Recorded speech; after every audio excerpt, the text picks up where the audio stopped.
যেদিন আমার ইচ্ছা হয় সেদিন আমি সংসারের অনেক কাজ করি, আর যেদিন আমার ইচ্ছা হয় না সেদিন তো মনে হয় শুয়ে বসে ঘুমিয়ে খাই। এর মধ্যে আপনাদের ভাইয়া আজকে বাসায় নাই, এর মধ্যে বাসায় মেহমান চলে আসে। আজকে সারাদিন কিভাবে গেল, কি কি করলাম সবকিছু শেয়ার করব আজকের এই ব্লগে। সো হ্যালো এভরিওয়ান, আসসালামু আলাইকুম, ওয়েলকাম জানাচ্ছি আপনাদের আমার নতুন একটা ডেইলি ব্লগে। আজকে সকালে একটু তাড়াতাড়ি ওঠা হয়েছিল যেহেতু বাসায় মেহমান আসবে, আর এদিকে আপনাদের ভাইয়াও নাই। তো সকালে ঘুম থেকে উঠে আমি আর আমার বাচ্চা আসি বাসায়, তো আমরা রুটি বানিয়ে খেয়ে নিব। তো এখানে 3টা রুটি বানিয়ে নিলাম আর 2টা ডিম পোচ করে আমরা মা বেটা দুজনে খেয়ে নিব। এরপরে ঘরের যে টুকটাক কাজ আছে সেগুলো সেরে নিচ্ছি। প্রতিদিনই আসলে এই কাজগুলো করতে হয়, তারপরে অনেক বেশি ধুলাবালি পড়ে যায়। বিছানা গোছানোর আগে আসলে বেডের সবকিছু মুছতে হয়, বিশেষ করে কালো ফার্নিচার হওয়াতে অনেক বেশি কষ্ট হয়েছে। মানে একটু ময়লা পড়লেই কিন্তু বোঝা যায়, সব সময় আসলে পরিষ্কার রাখতে হয়। এরপরে এখন আমি বিছানাটা সুন্দর করে একটু গুছিয়ে নিব। তো এই যে টুকটাক করে আমি মোটামুটি করে আজকে বিছানাটা গুছিয়ে নিলাম, যেহেতু অনেক রান্না বান্নার বিষয় আছে। তো সকাল সকাল রান্নাঘরে না গেলে আবার দেখা যায় যে রান্না করতে অনেক বেশি দেরি হয়ে যায়। ঘরের কাজটা আবার আগে থেকে করে নিলে একটু তাড়াতাড়ি হয়। সকালে যেহেতু রুটি আর ডিম পোস্ট করা হয়েছিল, এর জন্য দেখা যাচ্ছে এই কাজগুলো তাড়াতাড়ি হয়ে যাচ্ছে। এর মধ্যে আপনাদের ভাইয়া আবার ফোন দিল, তার ফোনটা রিসিভ করে কথা বলতেছিলাম। আসলে এত বেশি কাজ করতে হয় সারাদিন, সংসারের কাজ করতে করতে কখন সকাল হয় কখন সন্ধ্যা হয় কিচ্ছু বুঝি না। সংসার, পেজ, ইউটিউব চ্যানেল, ক্লাস, তার সাথে সাথে এই যে সংসারে এই কাজগুলো, বাচ্চাও আছে, সবকিছু মিলিয়ে আসলে সময়ই পাই না। তারপরে এই যে কাজের খালাও আসছে, কাজের খালা ঘর মুছতেছে আর আমি এখানে ঘরগুলো সুন্দর করে গুছিয়ে নিলাম। প্রতিদিন এই যে বাসাটা গোছাইতে হয়, যত ফার্নিচার আছে এগুলো মুছতে হয়। সকাল 10টা পর্যন্ত আসলে সকালে খাওয়া দাওয়া চলে, তারপরে এগুলো করতে হয়, দুপুরে রান্না বান্না করতে হয়। ঢাকায় আসার পর থেকে আমার জানি কেমন লাগে, আমি আসলে দিনের বেলা কোনো সময়ই পাই না।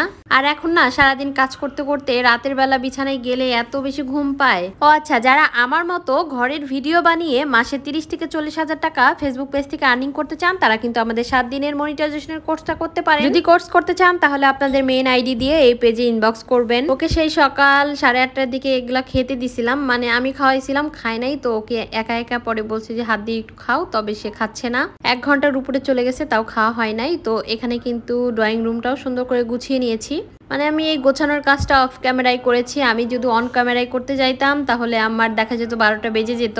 একটা কাজ করার সাথে সাথে একটা ভিডিও নেওয়া, সেটা কিন্তু অনেক সময়ের ব্যাপার। আর এর জন্যই আসলে আমি দিনের বেলা কোনো সময়ই পাই না, এই কাজগুলো করতে করতেই আমার দিন চলে যায়। তারপরেও আমার এই যে ছোট্ট ভালোবাসা সাজানো সংসার যখন একদম পরিপাটি থাকে তখন তো দেখতেই আমার ভালো লাগে। তো চলে আসলাম রান্নাঘরে। মেয়ে মানুষ রান্নাঘরে অর্ধেক সময় চলে যায়, দিনের অর্ধেক সময়। আর বাঙালি খাবার হলে তো কথাই নাই, কাটাবাটি করতে হয়, কাটাকাটি করতে হয়, ধুইতে হয়, রান্না করতে হয়। আর রান্নার পরে এক গাদা জিনিসপত্র নোংরা হয়, সেগুলোও আবার পরিষ্কার করতে হয়। তো প্রথমে আমি যেহেতু বাসায় মেহমান আসবে, তো মুরগি রোস্ট রান্না করতেছি। মুরগি রোস্ট রান্না করতে ধরেন যে ঘরোয়া মশলা দিয়ে আমি রান্না করেছিলাম। তো সবকিছু পাটায় বেটে আমি যেহেতু রান্না করতেছি একটু সময় লাগতেছিল, এজন্য আমি আগে এটাই রান্না করে নিচ্ছিলাম।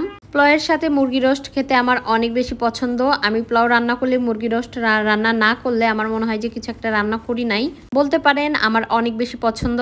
আপনাদের ভাইয়ার এগুলা খেতে একদমই পছন্দ না, সে তো বাসাই নাই। আর এখানে হচ্ছে বগুড়ার একদম ঘিয়ে ভাজা লাচ্ছা সেমাই ভেজাবো, মানে এশিয়ার যে লাচ্ছা সেমাইটা ওটাই ভিজাবো। আর এখানে হচ্ছে গরুর মাংস রান্না করা হয়েছে, এখন গরুর মাংসতে একটু সম্বার দিয়ে দিব। আর ওদিকে প্রেসার কুকারে আমার ছেলে রান্না হচ্ছে। আসলে আমার ছেলে আলাদা তরকারি খায়, তার জন্যও আলাদা সবকিছু রান্না করতে হয়। এর মধ্যে পোলাও রান্না করেছি, আলু ভাজি করেছি, আর এখানে হচ্ছে কাবাব বানাবো। তো আগে থেকে মাংসটা আমি সুন্দর করে কাবাব বানানোর জন্য রেডি করে রেখেছিলাম, এখন শুধু ভেজে নিচ্ছি। তো বেশি কিছু রান্না করি নাই, মুরগি রোস্ট রান্না করেছি, গরুর মাংস রান্না করেছি, সাথে এই যে কাবাবটাও করে নিচ্ছিলাম। এই যে আমার কিন্তু ভাজা হয়ে গেছে, আর এখন আমি টেবিলে সবকিছু পরিবেশন করে নিব। এখানে লাচ্ছি সেমাই যেটা ভিজিয়েছিলাম ওটা নিয়ে নিলাম। এরপর এই যে মুরগি রোস্ট, এটা কিন্তু আমার হাতে বানানো একদম ঘরোয়া মশলা দিয়ে। তারপরে আলু ভাজি, আর এই যে কাবাব, আর সাথে ছিল পোলাও, আর গরুর মাংস তো থাকবেই, সাথে সালাদও ছিল। খাওয়ার সময় আপনাদের ভাইয়াকে অনেক বেশি মিস করতেছিলাম, তাকে ছাড়া আসলে আমার ভালো লাগে না কিছু। তারপরে এখানে ভালো মন্দ রান্না করা হয়েছে, তাকে ছাড়া খাওয়া দাওয়া হলো। তো খাওয়ার সময় তাকে অবশ্য ফোন দিয়েছিলাম, সে যেহেতু বগুড়াতে চলে গেছে, সাক্ষী আছে তার, এর জন্য আসলে যেতে হয়েছে। তো মেহমানকে খেতে দিলাম, তার সাথে আমার প্লেটটাও সুন্দর করে সাজিয়ে নিলাম। তো আমার তো এই যে ভালো মন্দ সাজিয়ে গুছিয়ে প্লেটে নিয়ে খেতেই ভালো লাগে। তো দেখতেই পাচ্ছেন আমি খাচ্ছি এখন। আজকের মুরগি রোস্ট, কাবাব বলেন, যেটাই বলেন না কেন, অনেক বেশি মজা হয়েছিল। ভালো মন্দ খেতে তো ভালোই লাগে, তবে এই যে রান্নার পরে অনেক কিছু নোংরা হয়, সেগুলো পরিষ্কার করতে হবে। তো এরপরে বিকেলের দিকে একটু ছাদে গিয়েছিলাম। আমার ছাদের গাছগুলো দেখেন কত সুন্দর হয়ে আছে। তো গাছগুলোকে একটু পানি দেওয়া হয়েছে, পানি দিয়ে এখানে একদম ভিজে অবস্থা এমন কেমন হয়ে গেছে। ভাবলাম যে আজকে একটু বেলকনিতে নিয়ে যাব। এর মধ্যে আমার আবার ফোন আসে, মানে ডেলিভারি ম্যানের ফোন দেয়। আমি একটা জিনিস অর্ডার করেছিলাম মানে ফেসবুকে, সেটা চলে আসে। তো এই যে দেখেন টাকা নিয়ে, মানে একদম ঈদের সালামি কচকচা নোটগুলো নিয়ে কিন্তু নিচে যাচ্ছি পার্সেল রিসিভ করার জন্য। তো এই যে আমি কিন্তু পার্সেলটা হাতে পেয়ে গেছি। এখন আমি উপরে চলে যাব। বলেন তো এখানে কি আছে বলেন? ঈদের মধ্যে এত মাংস খাইছি, মোটা হয়ে গেছি, সেটাই আসলে কিভাবে ওজনটা কমানো যায় সেই প্রোডাক্টটাই আনা হয়েছে। কতগুলো টাকা দিয়ে নিয়ে আসলাম দেখেন। যাই হোক, এর মধ্যে আবার বাচ্চা বিস্কুট খাচ্ছে আর আমার একটু ছাদে যেতে হবে, যেহেতু গাছগুলো আনতে হবে। এখানে এসে দেখতেছি সুন্দর একটা বাতাস হচ্ছে।